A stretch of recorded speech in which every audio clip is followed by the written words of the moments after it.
नमस्कार दोस्तों। सबसे पहले तो आप सबका बहुत बहुत धन्यवाद। आप सबने इतना प्यार दिया। 200 में वीडियो बना चुका हूँ और मैं उम्मीद करता हूँ कि ऐसे ही प्यार आप बरसाते रहें और मैं अपनी 300 400 500 वीडियो में भी आपको शुक्रिया करता रहूँ दिल से। और एक दिन ऐसा मुकाम आए कि मैं आपका जितना शुक्रिया हो सके उतना कम करूँ दिल से। सबको बहुत बहुत शुक्रिया। खैर, आज मैंने जो वीडियो बनाई है मैंने इसलिए बनाई है कि मैं आपको एक महान हस्ती का जन्मदिन है। अमिताभ बच्चन, नाम तो सुना होगा। लेकिन जो अमिताभ बच्चन आज नाम है, क्या आपको पता है दोस्तों कि इसके पीछे एक क्या कहानी है?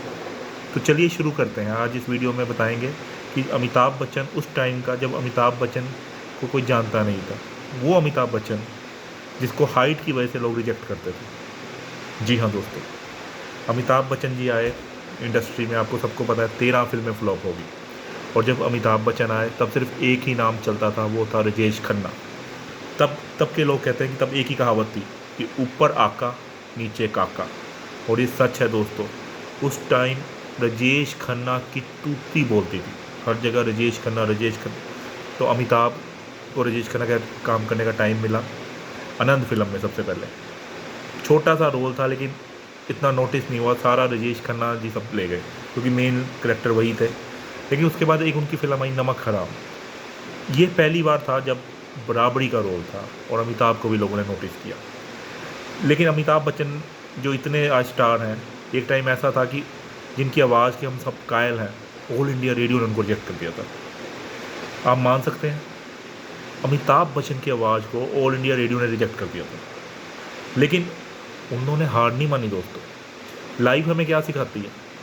अगर ऑल इंडिया रेडियो सिलेक्ट कर लेता तो गवर्नमेंट जॉब कर रहे होते एक जगह पे बैठे, लेकिन वो अमिताभ बच्चन ना बनते। तो ऑल इंडिया रेडियो ने रिजेक्ट किया और जो होता है अच्छा होता है। अच्छा हुआ कि रिजेक्ट हुआ। 13 फिल्में फ्लॉप होगी दोस्तों, और वो भी स्टार्टिंग में 13 फिल्में फ्लॉप होगी। सब ने कह दिया था कि ये बिल्कुल जाने वाले था अमिताभ बच्चन, इनका कोई स्कोप नहीं है। लेकिन किस्मत, जो उनकी ब्लॉकबस्टर फिल्म है जंजीर, राजेश खन्ना साइन थे उस फिल्म में। राजेश खन्ना साइन थे, लेकिन सलीम जावेद की कहानी थी। और एक टाइम था कि एक्टर से ज़्यादा सलीम जावेद साहब की चलती थी। उनकी स्क्रिप्ट थी, उनकी एक ही डिमांड थी कि यहाँ तो स्क्रिप्ट रख लो या फिर हीरो हमारी चॉइस का होगा। उन्होंने रिकमेंड किया अमिताभ बच्चन का नाम, और वही वो फिल्म थी जिन्होंने उनका पूरा नक्शा बदल दिया। आज ये पुलिस स्टेशन है, तुम्हारे बाप का अड्डा नहीं। याद है ना डायलॉग? चुपचाप खड़े रहो, जब तक बैठने के लिए ना कहा जाए बैठा मत करो। कौन भूल सकता है डायलॉग? वो फिल्म इतनी बड़ी सुपरहिट होगी।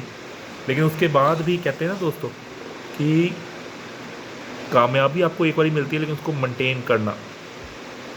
एक दौर आया, कुली फिल्म बनाई और उनको बहुत भयानक चोट लगी दोस्तों। इतनी भयानक चोट कि उम्मीद छोड़ दी दुनिया ने, लगा कि ये चले जाएंगे इस दुनिया से। लेकिन इतनी प्रेयर्स की, इतने उनको वो खून चढ़ा लोगों का, और इतनी दुआएं मिली कि वो ठीक हो गए। लेकिन उसमें भी क्या हुआ दोस्तों, एक ऐसा खून चढ़ गया जिससे लीवर ख़राब हो गया। जी हाँ दोस्तों, 80% लीवर ख़राब है अमिताभ बच्चन का, सिर्फ 20% लीवर के साथ बंदा चल रहा है। और कैसे चल रहा है? इसके पीछे रीज़न है अनुशासन, डिसिप्लिन, बहुत स्ट्रिक्ट कंट्रोल। जब लीवर ख़राब नहीं था, ड्रिंक भी करते थे, स्मोक भी करते थे, अब चाय तक नहीं पीते वो। कई बार मैंने उनके इंटरव्यू में सुना कि अगर चाय का दिल करता तो एक हल्का सिप पी लेते हैं। ये इसको कहते हैं कंट्रोल। बाहर का बिल्कुल नहीं खाते, घर का सिंपल खाना। इसी वजह से आज 83 के हो गए और हम तो कहते हैं कि 100 साल में भी एक्टिंग कर रहे हो। और फिर एक ऐसा दौर था, आपको याद होगा, उन्होंने ब्रेक लिया फिल्मों से 15 साल का। लेकिन एक कॉन्टेस्ट कराया, ब्यूटी कॉन्टेस्ट, वो फ्लॉप हो गया, बुरी तरीके से पिटा। और सारे कर्जे में एक कंपनी भी खोली, उसमें 2-3 फिल्में बनाई, फ्लॉप होगी। ए बी कॉरपोरेशन, अगर आपको याद हो। लेकिन सारे कंपनी और सब ने कह दिया कि अब लगा कि फिर अमिताभ बच्चन गया। लेकिन उस वक्त फिर से एक बार KBC, कौन बनेगा करोड़पति, आया और फिर से उनका स्टारडम, उनका जो ये, और वो आज तक बरकरार है। और फिर उनको उस वक्त में याद है दोस्तों, उन्होंने फ़िल्म की थी मोहब्बतें। पहले उनकी कई फिल्में थी, लेकिन ये एक फ़िल्म थी, जैसे उन्होंने लाल बादशाह की, बड़े मियाँ छोटे मियाँ की। लेकिन मोहब्बतें फ़िल्म ने उनको रियली उनका यू टर्न इंडस्ट्री में वापस लाए होंगे उनको। बहुत चली वो फिल्म। मैं 10वीं क्लास में था और मुझे बहुत, आज तक की, कौन उनके नारायण शंकर के रोल को कौन भूल सकता है। तो अमिताभ से हमें ये शिक्षा क्या क्या मिलती है अमिताभ बच्चन के कैरियर से, कि आपकी किस्मत साथ देगी, आपने परिश्रम नहीं छोड़ना, कभी निराश नहीं होना लाइफ से। हेल्थ ख़राब भी हो तब भी काम करना है, अपने पॉजिटिविटी करना है। और हाँ दोस्तों, मैं भूल गया, लिवर इतना ख़राब है, कोरोना हो गया, एक बार फिर से कोरोना हो गया था उनको। फिर सबको लगा कि जिस बंदे का सिर्फ 20% लिवर काम कर रहा है वो कैसे बचेगा, लेकिन वो उन्होंने कोरोना को भी हराया। तो इसलिए मैं कहता हूँ कि किस्मत, कर्म, मेहनत, मेहनत बहुत बड़ा रोल करती है। एक किस्सा सुनाता हूँ आपको, आखिरी रास्ते फिल्म का किस्सा है।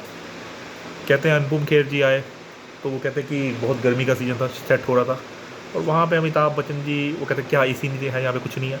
तो वहाँ उन्होंने एक बंदे को देखा कि दाढ़ी बढ़ाए हुए, कंबल कुंबल ओढ़े हुए बैठे हुए थे। तो उन्होंने अमिताभ से पूछा कि सर आपको गर्मी नहीं लग रही? तो कहते अमिताभ जी ने कहा, अनुपम सोचता हूँ तो लगती है, नहीं तो नहीं लगती। आप ये देखिए, फ़िलोसफी देखिए कि इतना डेडिकेशन, इतना कमिटमेंट।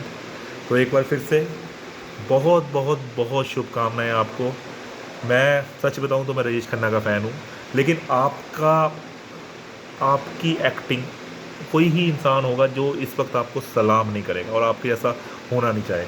हम सब विश करते हैं कि आप लंबी उम्र हो, और हम सब भगवान से ये दुआ करते हैं कि जैसे आप इतने साल तक काम कर रहे हैं, हम भी इतने फिट रहें, इतने तंदुरुस्त रहें, और आपको भी 100 साल तक देखें, और हम खुद भी 100 साल तक काम करें। एक बार फिर बहुत बहुत बहुत शुभकामनाएं आपको जन्मदिन की, भगवान बहुत बहुत लंबी उम्र दे। और आप सब लोग भी प्यार दीजिए इनको भी, और मुझे भी दोस्तों। इनको तो आपने बहुत दिया, मुझे अगर आप इनके जितना अगर 5% भी दे देंगे ना, तो मैं समझूंगा मैं बहुत लकी हूँ, मैं आपका बहुत दिल में जगह बनाता हूँ। धन्यवाद दोस्त।